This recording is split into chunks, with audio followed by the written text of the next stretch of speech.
Assalamualaikum warahmatullahi wabarakatuh. Perkenalkan, saya Rismawati, perwakilan dari kelompok 2 akan mempresentasikan tugas yang telah diberikan kepada kelompok kami.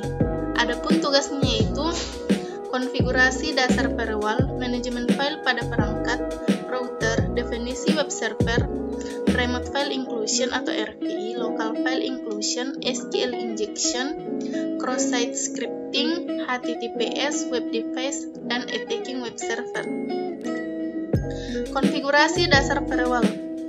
Firewall atau yang bila diartikan ke dalam bahasa Indonesia berarti dinding API adalah sebuah sistem atau perangkat yang memberikan izin dalam satu lalu lintas jaringan yang dianggap aman untuk melaluinya dan mencegah lalu lintas jaringan yang tidak aman.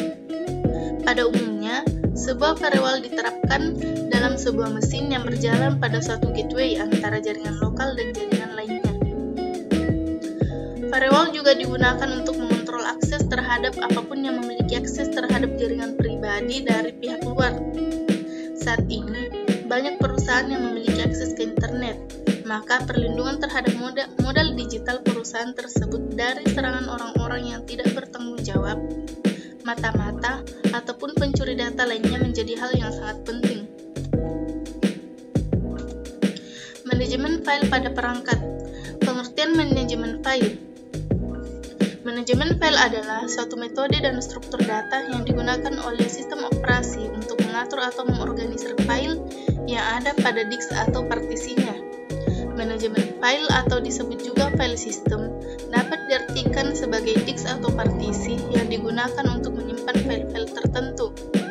Adapun manfaat dari manajemen file dalam kehidupan sehari-hari diantaranya dapat mengurangi risiko kehilangan file atau data, yang contohnya terhapusnya file yang tidak disengaja, file tersimpan yang letaknya di mana saja dan tidak teratur, serta dapat memudahkan kita dalam mencari file tersebut.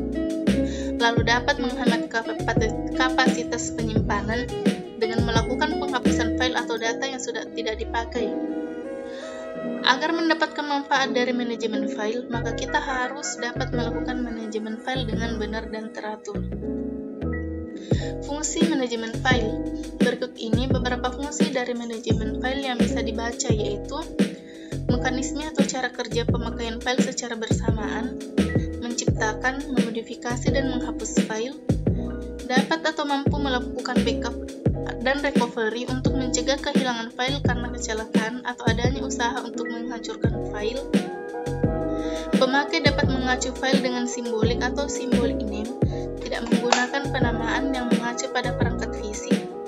Menciptakan agar lingkungan sensitif, informasi dapat tersimpan dengan aman dan rahasia. Yang keenam, sistem file juga menyediakan interface user-friendly. Konsep manajemen file. Konsep manajemen file yang terpenting di sistem operasi adalah yang pertama, file. Abstraksi penyimpanan dan pengambilan informasi pada disk. Abstraksi ini membuat pemakai tidak dibebani rincian, cara, dan letak penyimpanan informasi, serta mekanisme kerja perangkat penyimpanan data. Directory, yang berisi informasi tentang file. Di banyak informasi berkaitan dengan penyimpanan, direktori adalah file yang dimiliki sistem operasi dan dapat diakses secara terus-menerus di sistem operasi. User atau pemakaian manipulasi data yang merujuk sebagai file atau direktori. User tidak dibebani dengan masalah penyimpanan, manipulasi perangkat, dan sebagainya. Router. Router adalah perangkat keras yang dipakai untuk menghubungkan beberapa jaringan, baik itu jaringan yang sama atau jaringan yang berbeda. Routing adalah proses pengiriman paket data dengan melalui jaringan dari satu perangkat ke perangkat lainnya. Setiap router memiliki beberapa fasilitas, yaitu fasilitas DHCP atau Dynamic Host Configuration Protocol dan NAT atau Network Address Translator. Fasilitas DHCP merupakan layanan yang dapat mendistribusikan IP address lain kepada perangkat komputer, sementara NAT merupakan fasilitas yang memungkinkan suatu alamat IP atau koneksi internet dapat dibagikan kepada alamat IP lain. Dengan mendapatkan alamat IP lain inilah, suatu perangkat dapat terhubung ke perangkat lainnya. Fungsi router. Yang pertama, menghubungkan jaringan. Fungsi router yang pertama adalah sebagai penghubung jaringan. Seperti yang dijelaskan bahwa router memiliki fungsi untuk menghubungkan beberapa jaringan sehingga si pemakai dapat mengirimkan paket data dari suatu jaringan ke jaringan lainnya. Proses koneksi bekerja dengan cara mendistribusikan IP address kepada setiap komputer dalam jaringan, baik secara statis maupun dengan DHCP. Mentransmisikan informasi. Fungsi router yang kedua adalah untuk mentransmisikan informasi. Fungsi lain router adalah untuk mentransmisikan informasi atau data dari suatu jaringan menuju jaringan yang lain, di mana sistem kerjanya mirip seperti jembatan jaringan atau bridge. Menghubungkan jaringan ke DSL. Fungsi router yang ketiga adalah menghubungkan menghubungkan suatu jaringan lokal dengan koneksi DSL atau Digital Subscriber Line, atau yang lebih dikenal dengan DSL router. Definisi web server. Web server adalah sebuah software atau perangkat lunak yang memberikan layanan berupa data. Berfungsi untuk menerima permintaan HTTP atau HTTPS dari klien atau kita kenal dengan web browser, contohnya seperti Chrome, Firefox, dan lain-lain. Selanjutnya, ia akan mengirimkan respon atas permintaan tersebut kepada klien dalam bentuk halaman web. Intinya, web server adalah sebuah penyedia layanan buat klien, di mana klien meminta informasi dalam bentuk website. Fungsi utama dari web server. Web server memiliki peran dalam memproses berbagai data yang diminta oleh klien. Kemudian, ia memberikan hasil atau jawaban berupa dokumen, video, foto, atau beragam bentuk berkas lainnya. Adapun fungsi dari web server yaitu membersihkan berbagai cacat yang terdapat pada penyimpanan serta semua dokumen yang tidak terpakai lagi. Melakukan pemeriksaan terhadap sistem security yang berasal dari permintaan HTTP berdasarkan request klien atau web browser. Menyediakan data berdasarkan request atau permintaan yang masuk agar dapat menjamin keamanan sistem yang berjalan dengan lancar. Remote file intrusion atau serangan yang ditujukan kepada website yang memiliki celah keamanan yang biasanya menggunakan fungsi memanggil file melalui suatu inputan dinamis. Dalam hal ini berarti seorang dapat menghentikan alamat file yang akan dipanggil dan kemudian diproses. Tujuan hacker melakukan serangan ini adalah menyisipkan skrip berbahaya dari domain luar, biasanya berupa backdoor atau shell ke dalam server target. Contoh teknik serangan LVI. Selanjutnya, local file inclusion. LVI merupakan kerentanan yang sangat berbahaya. Ini bisa membuat seorang penyerang bisa mengelabui aplikasi web kalian termasuk file berbahaya. Pada artikel kali ini kita akan membahas apa itu LVI, dari pengertian LVI sampai solusi untuk mencegahnya. Local file inclusion adalah kerentanan yang sering ditemukan dalam aplikasi web yang ditulis dengan buruk. Kerentanan ini terjadi ketika aplikasi web memungkinkan pengguna untuk mengirimkan input ke file atau mengupload file ke server. Bagaimana cara mencegah kerentanan LVI? Eksploitasi kerentanan local file inclusion pada aplikasi web dapat memiliki dampak negatif yang tinggi. Bahkan kerentanan LVI tercantum dalam daftar 10 teratas kerentanan aplikasi web. SQL injection, SQL script injection, dan cross-site scripting. Sebelum menjelaskan teknik atau mekanisme kedua serangan tersebut, kami akan menjelaskan terlebih dahulu pengertian dari masing-masing serangan. SQL script injection adalah sebuah teknik untuk mengeksploitasi aplikasi web dengan memanfaatkan suplai data dari klien dalam sintaks atau script SQL.